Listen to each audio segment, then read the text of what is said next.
friends, welcome back to my channel. So in this video we will study about the acid base behavior of amino acids.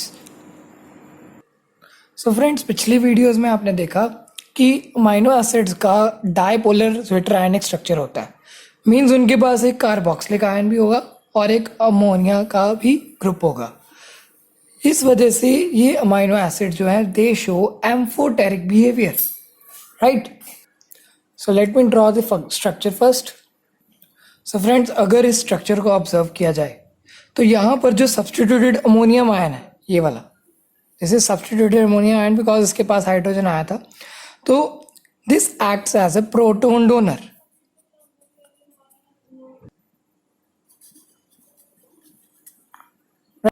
तो इस वजह से हम इसे कहेंगे एसिडिक सेंटर, राइट। तो यहाँ पर ये जो है कार्बोक्सिलेट आयन, ये एक्ट करेगा as a proton acceptor due to its negative charge.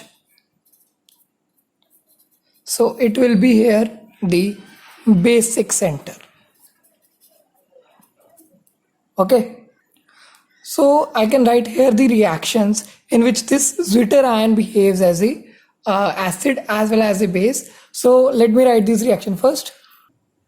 So friends, here you can see that in these reactions, what has happened is that I have reacted the amino acid, the zwitter ionic form, with the water, and as NH3 group is reacted with the water, NH3 donates a proton to this water, so water becomes hydronium ion, and this is a structure of the resulting amino acid. So यहाँ पर हम देखें तो equilibrium constant क्या होता है, the concentration of products upon the concentration of reactants, और हमने ये भी पढ़ा है कि वाटर की concentration यूनिटी होती है in the equilibrium chapter. So अगर आपने नहीं पढ़ा तो आप उसको जाके रिवाइज कर सकते हैं. And same in the case of second reaction, हमने फिर से अमीनो एसिड सेम लिया, उसे वाटर के साथ रिएक्ट कराया.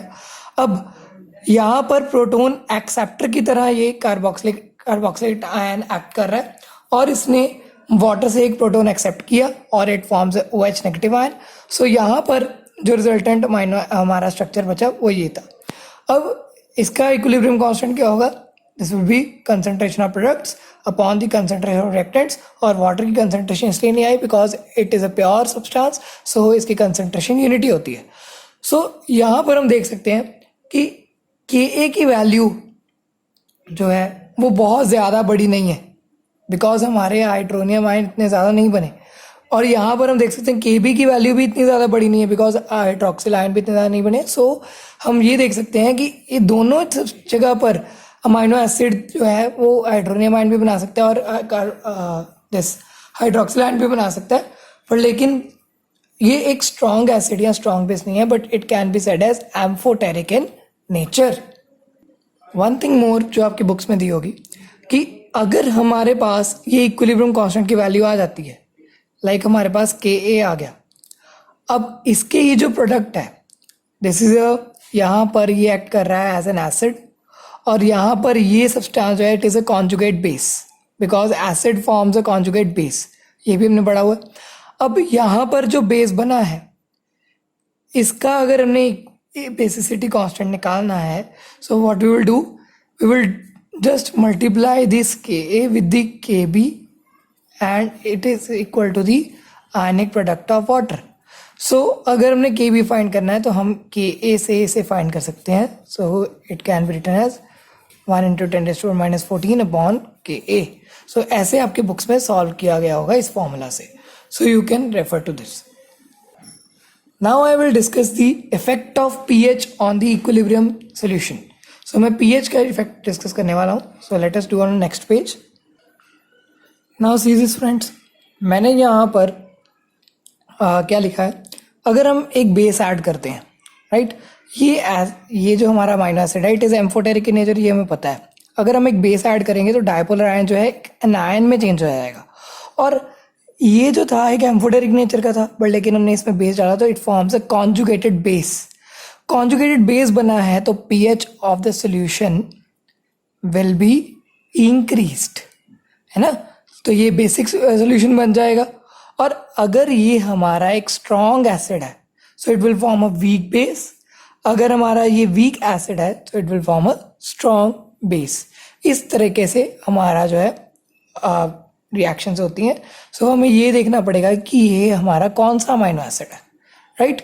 सो इसी तरीके से अगर हम अमाइनो एसिड सोल्यूशन में एक एसिड डालते हैं लाइक HCl, सो इस वजह से डायपोलर आयन जो है वो एक कैटायन में चेंज हो जाएगा और it forms a conjugated acid. तो अगर एसिड बनेगा तो pH of the solution will get decreased, right. So यहाँ पर pH कम हो जाएगी। तो ये हमारा इफेक्ट ऑफ pH है कि अगर हम pH बढ़ाने की कोशिश करते हैं एसिड डालकर, और सॉरी एक बेस डालकर, तो pH बढ़ जाती है। अगर हम pH घटाने की कोशिश करते हैं एक बेस डालकर, सॉरी एसिड डालकर, तो हमारी pH जो है वो कम हो जाएगी। So this is a simple fact. So ये जो चीज़ है ये काम आएगी कि जब हमारे पास दो स्ट्रक्चर्स हैं, राइट। तो दो चीज़ों में हमने लाइक हमारे पास ये भी एक सोल्यूशन में है और ये भी एक सोल्यूशन में है। सो अगर हमने एक रिएक्शन को फास्ट या स्लो करना है, so we can adjust the pH of the reaction by adding suitable reagent. So उस वजह से हमारी pH को देख के हमारी रिएक्शन जो है वो स्पीड हो सकती हैं। सो आज की वीडियो में इतना ही रहेगा। From the tomorrow we will discuss about the isoelectric point of amino acids. So उस वीडियो को ज़रूर देखना and do subscribe to my channel. और इससे मुझे बहुत मोटिवेशन मिलती है। अगर आप कुछ कमेंट्स करते हो और ज़रूर कमेंट्स करिए, लाइक करिए मेरी वीडियो को, और तभी मुझे पता चलेगा कि मेरी मिस्टेक्स कहाँ पर हो रही है या फिर कोई इम्प्रूवमेंट कहाँ पर हो रही है। सो आप मुझे वहाँ पर सजेशंस भी दे सकते हैं। So thanks for watching the video. Thank you so much.